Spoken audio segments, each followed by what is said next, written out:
Este é o canal Geopoliticando e vamos direto ao assunto. Hoje nós vamos tratar desta situação que envolve a Alemanha, o Cazaquistão e a Rússia. Mas eu queria passar antes disso um pequeno segredo de interpretação das matérias para vocês. Não é que eu acabo chegando a certas conclusões, é porque você tem que pensar um pouquinho fora da caixinha. Se você às vezes fica prestando muita atenção apenas naquele seu professor de política internacional, de geopolítica, de relações internacionais, ele tem o pensamento dele muito bem construído, evidentemente, mas arraigado a essa cultura liberal ocidental ou comunista marxista, que é ainda a herdeira da antiga União Soviética, que é aquilo que ainda domina a Rússia de uma certa maneira.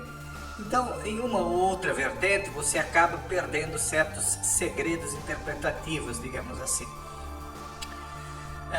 Do que eu estou falando? Como nós vamos analisar aqui uma matéria do G1, eu queria chamar a atenção para que vocês notassem como a mídia ocidental, incluso o G1, que aqui, ou a Globo, que aqui no Ocidente é o carro-chefe das notícias levadas ao grande público, porque são eles que alcançam o maior número de pessoas, vocês notassem como eles vivem tecendo loas à família real britânica. Cada passo que a família real britânica dá é noticiado na mídia ocidental e aqui no Brasil, especialmente na Globo. Por que isso acontece? Segundo a minha visão, eu não estou falando isso baseado em provas, mas em uma interpretação muito pessoal, a família real britânica, por ser aquela que efetivamente conduz as políticas do mundo londrino, e o mundo londrino é a sede do sistema financeiro internacional, ela acaba sendo, lá por trás dos panos, aquela que dirige também a mídia globalista e ocidental, que é aquela que nós estamos analisando mais frequentemente aqui nesse canal. E a mídia globalista e ocidental é pertencente então àquela família, ou aquelas famílias que venceram a Segunda Guerra Mundial, ou seja, que derrotaram a Alemanha.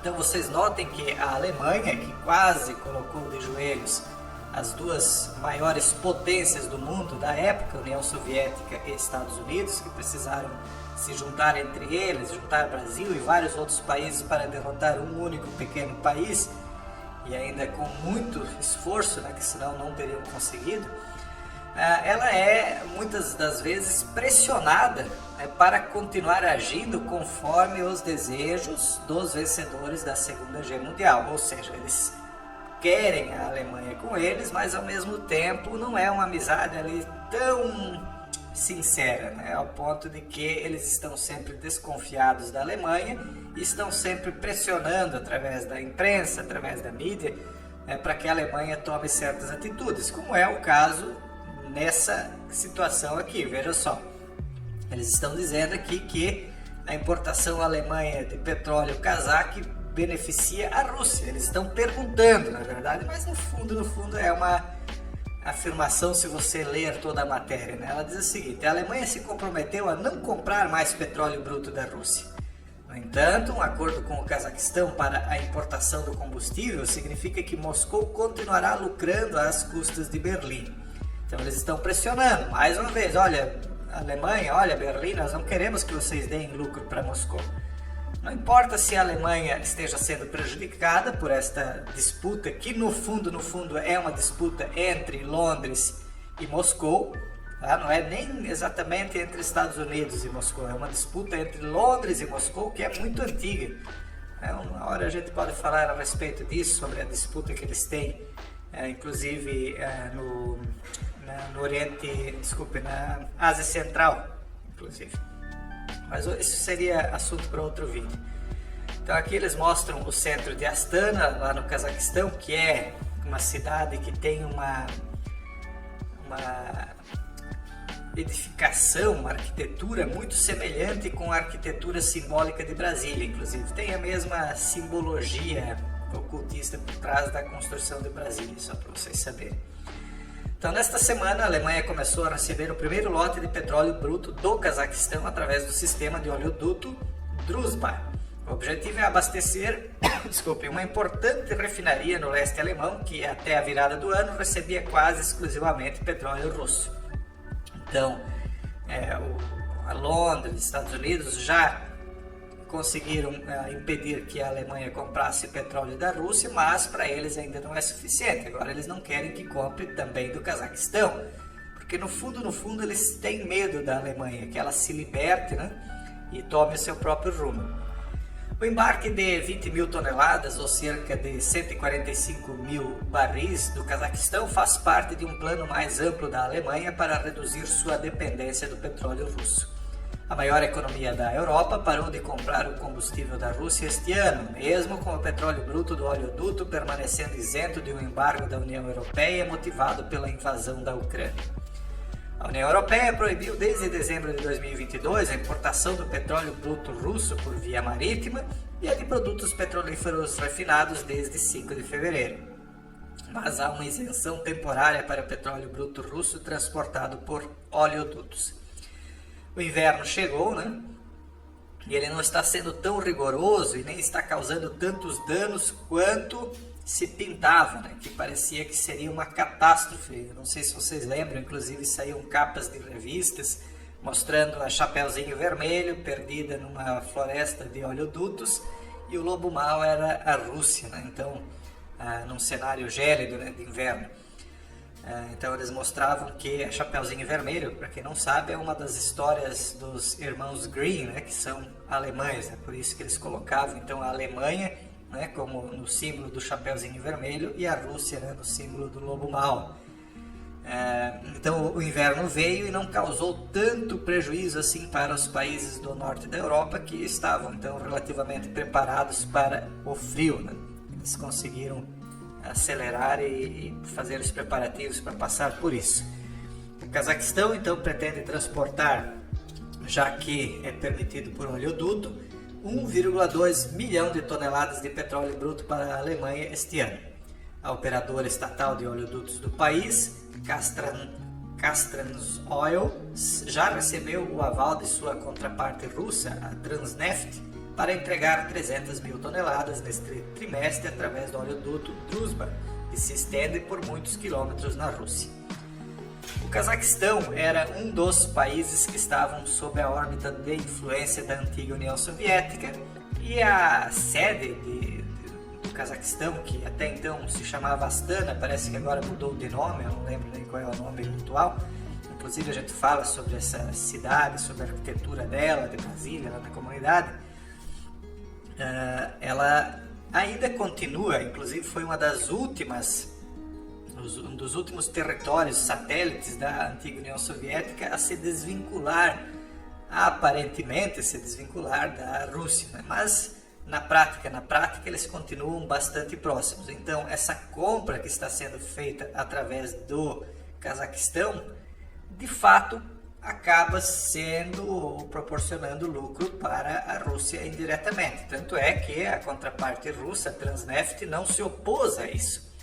Não se opôs por quê? Porque são parceiros. Então, de uma certa maneira, a Alemanha acabou, pela necessidade que tem de energia, burlando essa regra, utilizando o Cazaquistão. E Londres, aparentemente, que está muito puteada com essa história.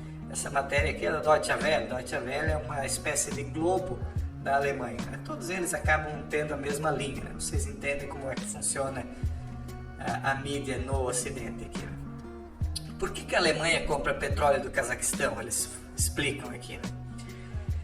Esse petróleo do Cazaquistão segue para a refinaria alemã PCK na cidade de Schwedt, localizada a 120 km a nordeste de Berlim, que até este ano era abastecida com petróleo russo.